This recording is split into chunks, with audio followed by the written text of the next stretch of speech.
Chapter 5, Part 2. "It's true, then, that people who bring talk of profit are rather odd," said the driver. "What, you mean my ears?" said Holo mischievously. The driver laughed. She'd gotten the better of him. "It makes me want to return to my traveling merchant days, looking at you two." "I wouldn't if I were you," said Lawrence, shoving the stone and confirming the tunnel was the right one. He then climbed back into the carriage to let Holo go first. "You might end up running into someone like her." "Ah, but a wagon bench is too wide for just one. I'd wish to be so lucky." Lawrence chuckled. Nearly any merchant would feel the same way. Without another word he descended into the tunnel. Had he continued, he was sure he'd embarrass himself, and in any case Holo awaited him.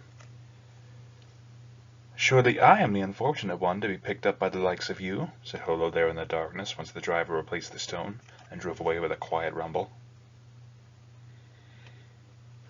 Lawrence thought about how to turn the tables while the sound of a horse's neigh echoed faintly above them, but ultimately decided that no matter what he said, Holo would win in the end. He gave in. "You're too clever by half." "'Tis what makes me so charming," said Holo, as if it were the most obvious thing in the world. What could he say to that? "No, it's because I'm always searching for a retort that I fall into her trap," he thought to himself. He decided to take the most unexpected route. Lawrence coughed quietly. Then he looked away. "Well, yes, you're quite charming," he said in the shyest, most bashful tone he could manage. There was no way she would anticipate such an answer, he was certain.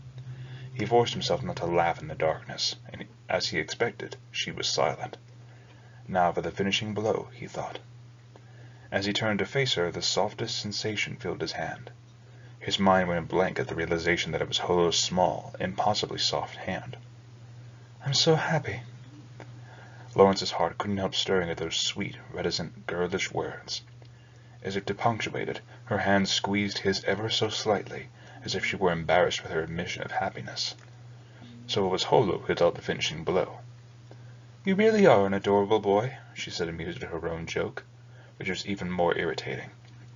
Lawrence wasn't angry with her for saying so, but rather himself for giving her the chance.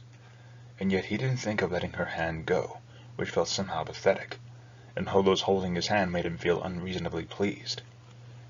"Too clever by half," he murmured to himself. It was quiet in the tunnel.